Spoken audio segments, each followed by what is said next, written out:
Well, okay, so now let's go back to the topic. So, Okay. okay, now we're back along those lines. And this is what's interesting about this as well to me is I've noticed almost the only people they show in those Trump supporter interviews almost are old people my age and older, right? Not a lot of 20 somethings, handful No. for sure. No, but what's scary is you have a lot of people that are our age and they have their kids with them. You do see a lot of people, it's like younger and then older, right? Like you have those 40, 50-year-olds that have like 10 and 12-year-olds and they're out there. Like there was a Yeah. whole video that was on Instagram, at least I saw it on Instagram a couple weeks ago where is it Keepler? I can't think of the guy's name who does the Daily Show. Yes, And that's he'll my go, love him. and he goes out to the Trump events and he was interviewing people. And it was during Pride Month, during June. And he's like, yeah, you know, these LGBTQ people are indoctrinating their youth by putting them in these rainbow flags and you know, they have hats and and these people are like, I know. And then their kids are with them and they Yeah. have Make America Great Again. They have like fuck Biden on their shirts, you know. Yeah. Well, it's the They same don't thing even like get it. I can get out of the pool, but you cannot. It's the same. Mhm. But you understand they think they're right. They think 100%. yeah, they're right. And Like we think we're right. I mean, that's where it's really a slippery slope. yeah. Like I was listening to this podcast this morning and it was actually irritating the fuck out of me because they're and I really enjoy the podcast because they're former Republicans. They're the Lincoln Project people. Oh yes. So but I like their perspective. They're all, for the most part, never Trumpers. But sometimes I feel like they give rope to some of the thoughts or give excuses for some of the ideologies around Trumpism. Like, for example, and I get it. I mean, I'm trying to be open minded, but they were talking about affirmative action, for example, and how they actually agreed with the courts that you cannot just use race in order to allow people in. But they also recognize it's a lot more convoluted than that because if you don't include some sort of race or background and you know they went down the path of it's not about race as much as it's about socioeconomic status and this is where we've lost a lot of the white middle class is they don't feel like they matter or they're not included or like with something like affirmative action it's a lot harder for working class people who are white to get in and have these opportunities. And I thought, yes, I don't disagree with that at all. I do think that there's validity to that. I also think there's an and historically, the reality is that Black and Brown families have not had the same opportunities. Right.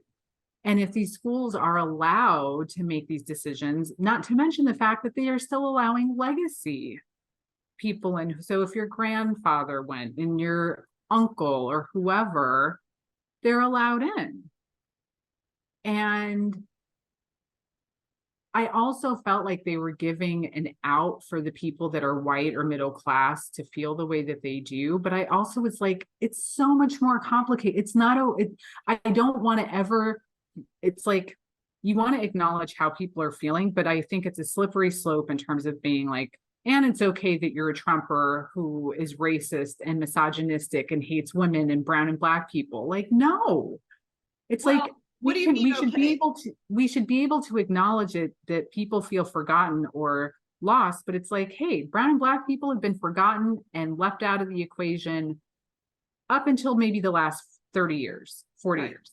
Well, and above and beyond that, and I'm just going to take school entrance, college entrance as a small example of my thought process here. But one of my issues is, and Las Vegas is probably one of the world's best examples of still white middle class people that don't matter, quote unquote, still go to better schools in elementary, junior high, and high school than the brown and black kids in my neighborhood. 100%. Therefore, the playing field is not equal. Now, you and I have already had the long, exhaustive conversation of life not being fair. However, that's where I felt, the affirmative action sort of balanced those things out. Like, let's take a look, instead of this pool of brown and black kids compared to this pool of white kids, let's compare the white kids to the white kids in terms of the school system. I don't mean actual color, okay? Just so you know. And then the brown kid, who's the cream of the crop in this group of schools? Let's reward those kids. But here's the problem with that, right? This is the biggest problem with that. If you have these brown and black kids and white kids, and they're all having different school educational experiences, even up until say 12th grade, right? Which they are. But the biggest problem is the brown and black kids aren't necessarily ready to go to college. No, I get that. We got to fix that system too. That's like a whole nother, and I feel like if maybe we were able to level out that playing field, then it's like, fine, take affirmative action off the table, right? I agree. Then if everyone's having the same education and everyone is starting from this place, then. But keep in mind, above and beyond the actual like education component, do they feel safe in school? Are they getting meals? I mean, there's many external issues other than just, are the teachers able to teach at the same level? And that's why I'm like, until the playing field is equal, then maybe we have to make allowances. We weight things all the time. Don't they weight things in golf? Like, aren't there handicaps? There's baseball handicaps. We do it in sports. Why can't we do it in education? And I'm saying, yes, in a perfect world, the education level would be even, but so would then the other benefits: 3 square meals, a roof over your head, clean clothes. I mean, like, it's beyond just all the basics, little, right? But I would still rather take one brown or black kid who can actually maybe function and do the work and send him to college, or her, send that kid to college than to not. Because then that kid may come back to his or her neighborhood and be like, hey, I need 2 kids.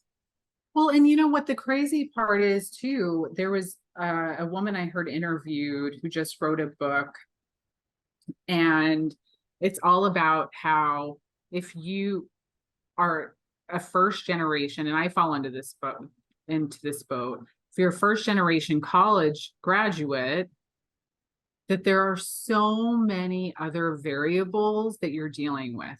For example, one is a lot of the time you were ostracized from your community. If you grow up in a community that does not value education, and you're the nerd, or, oh, you think you're better than us, which I had many times when I was in high school, or even when I first started going to college. You think you're better than us. You think blah, blah, blah. You don't want to live on our side of town. So you become ostracized just from your community. Then you layer on, once you do graduate and you get a job, if you're able to, because, there are other factors, like if your family's struggling financially, you still have to work, you still have to have a job, you're still having to help support your family. And then you're also, once you are making okay money, you're sending it back to your family and back to your community, as opposed to being able to save and create wealth. And you're already unless you're Ben Carson. That's because he has a black heart. Yeah, you're right. I mean, but you know what? That's true of poor white kids too, right? I mean, 100%. Yeah. And that's, that's a separate topic, maybe. I mean, like, we could definitely go on and on about that, because I think about those things in terms of because I listened to How I Built This a Mhm. lot. Guy And Raz. yeah, it's what I listen to when I'm door dashing, oddly enough. So it all works out. But and I just Cotopaxi was the one I just listened to. The guy that started Cotopaxi, which by the way, never heard of. I've never heard of it. Never heard of it in my life until How I Built This interviewed him, and they've interviewed him twice apparently. So it is a B Corp that makes backpacks Hmm. that are lifetime warranty, so they last your lifetime. And he's trying to reduce, reuse, recycle. A large portion of what they raise goes to impoverished country. I mean, they're doing what the B Corp was set out to do, and they follow it religiously. He's also a very religious man. He's a Mormon. Okay. And so, but as I'm listening to his interview, and he's such an idealist, and I love that about him. I wouldn't want that to go away. Ooh, their backpacks are expensive. Ooh. Yes, they are, but they last a lifetime. They have a lifetime warranty, so if it doesn't last, you get another one. you get another one. So I mean, it's interesting. It's interesting because business is business, and we do live in a capitalistic society. Yes, we do. And I feel there's pros and cons to capitalism. We can have a capitalism discussion at a future date, but oh God, see, this is it now. What was I telling you? Something about no matter what happens, right? No matter what happens to you and me individually, the world goes on. And we could rail against it constantly, which we do. That's part of what this is us giving us space to rail, but also it's still going to go on. And how do we one fit in, and two continue to rail? And that's why I'm doing this. This is what I'm doing. I'm like, it may not make a difference to other people, but it does make a difference to me when I get to talk to you, which I love, because I learn, and we still, what's wrong?